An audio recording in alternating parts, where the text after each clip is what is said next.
It's one of the pandemic's most talked about measuring sticks, the economy. We're saying we need agriculture to be valued, supported. For many, its impact is more personal than the numbers we often use to gauge it. We worked all year, on this, that it just felt so heavy. This week, we'll bring you the perspectives of those who are fighting back as we continue to battle a virus that is difficult to beat.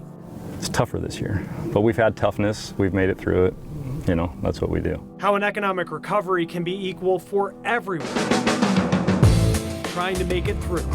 This is The Race.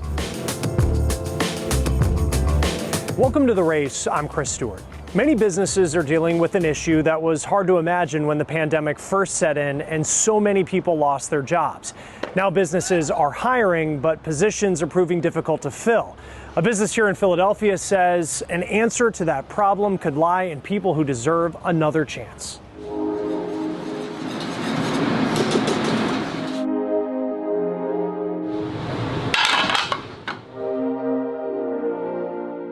$2804 West Lehigh Avenue, down North Pizza. The secret to making a great pizza. Oh, if I told you, it wouldn't be a secret, man.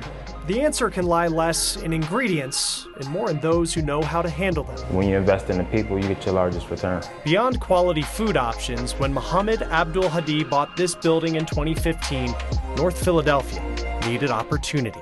Usually when they're talked about, it's usually in a negative light, because so much negativity happens in North Philadelphia. And while a good pie can create positivity, it is the purpose behind his pizza shop he hopes can bring change. The mission behind Down North Pizza is that we exclusively hire formerly incarcerated individuals. I'm big on the spice. Young, did some things, I had to pay for them, did my time, and I'm still basically paying for them as I speak. Right now, I'm 35 years. I got over 12 years in the penitentiaries. Mike Carter's job title is executive chef, but to the criminal justice system, he's someone on parole. And he says the system makes it hard to put his past behind him. And a lot of people seem to think like the dictionary definition of recidivism, which means commit another crime and get sent back to jail. No, I can basically get a better job tomorrow and not tell my PO, and they can violate me and put me back upstate. More than a quarter of ex-offenders are unemployed. The numbers are even higher for those who are black. Many times, the result of a background check can be enough for a business to turn the other way. I mean, you're missing out on a wealth of good talent, man. The most reliable, hardworking individuals I've ever worked around are people that have been formerly incarcerated. More than 10 million jobs are sitting empty across the U.S. More than 40% of small businesses have a spot to fill. Now leaders, including President Biden, are encouraging businesses to take this opportunity to give opportunity to those just looking for a shot. Give them a chance, because that's all they're asking for is a chance. At Down North, Mohammed pays workers at least $15 an hour and provides housing and apartments upstairs if they can't find a place to live. They've been told no on so many occasions, and the one that's willing to take the risk and say yes gets the reward in my eyes. It's a risk that's paid off. This year, Down North was voted one of the best pizza spots in all of Philadelphia. Now people from North Philadelphia have something that they can be proud about. It's Down North Pizza. And for Mike, a former prison cook, now executive chef. It's real life. It's not politics. It's not a bipartisan thing. This is my life. Hope is the notoriety that comes from his pizza will open the eyes of people to a struggle he knows all too well. And we're actually able to start a conversation, an honest conversation that's like, it's not politically correct. It is what it is. Families across the country are struggling to find affordable housing, and some are blaming vacation rentals. Alexa Liako's in one city where tourist demand is pushing people out of town.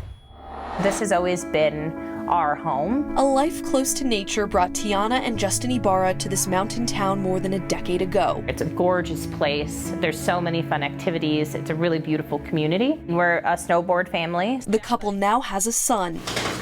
Nice work. And they hope to raise him here. It was exactly where I wanted my son to be. It had that small town feel, but it doesn't feel that way anymore. Their small community became a safe haven for tourists and remote workers alike during the pandemic. But what it's doing is pushing out all of the people that make the wheels turn. As more people came to this picturesque Colorado community, something happened here that's happening in small tourist towns across the country. The housing prices skyrocketed. There were people from other states making offers on homes that they've never seen, coming 200, 300, 400,000 above asking price. And so even people who work really hard in this community who might have had money saved still have no chance at those units. And many properties in Summit County, just an hour outside of Denver, that local families used to rent long-term were turned into short-term vacation rentals. Because then they would like to use them as short-term rentals during the ski season. So when Tiana's lease ended this spring, We were between a rock and a hard place. We really didn't have a lot of options. We ended up finding this unit, which is a lock-off in a much larger home. the basement unit has 2 bedrooms and costs more than $2,000 a month, but It doesn't have a full functioning kitchen. Knowing how hard it is to find a unit that's appropriate for already the size of your family, it really makes you start to second guess like growing your family. big compromises this mom is making to stay. But for some families, there is no compromise. I've said goodbye to a lot of families over the years, but never as much in this last year. And these are people that are amazing community members. They are embedded and they're not leaving to do something better. They're leaving because they don't have a choice. Breanne Snow is fighting to keep families in their homes by giving food to those in need. All of our jobs pretty much are all tourist based, and it's just the cost of living versus the income. There's a huge wage gap. That gap putting some families too far in debt to stay. I think it's heartbreaking. Heartbreaking and hard. With all the people moving away, this town is now facing a worker shortage, one Breanne feels firsthand. Her center closed its thrift shop, their only source of income aside from donations, because they needed the employees to run their food pantry. So it's a really complicated puzzle. But there is hope for this community. We are in the Alpine Inn. The county is now leasing this hotel and subsidizing the rent, so those who work here can afford to live here. School teachers, preschool teachers, law enforcement, firefighters, first responders. Rent per room is $850 a month, about half the average one-bedroom rate. I know that we'll have some really essential workforce between these 38 units, and it's going to make a difference. A difference the Ibarros hope will keep their small community's heart alive. It'll be a shame if 10 years down the road, Summit County is simply a resort town and not a local environment anymore. And that's the trajectory that we're facing right now. Tiana and her husband are saving all they can so they won't be pushed out. But she worries this dream is one they won't have forever. We have a little bit of time left, and I think that if the county really starts to look at this in a serious way, I think that people like us will be able to stay here. But until those solutions are more available, she reminds herself it's the people, See the camper? not the house, that make a home. For The Race, I'm Alexa Liacco. The race continues next.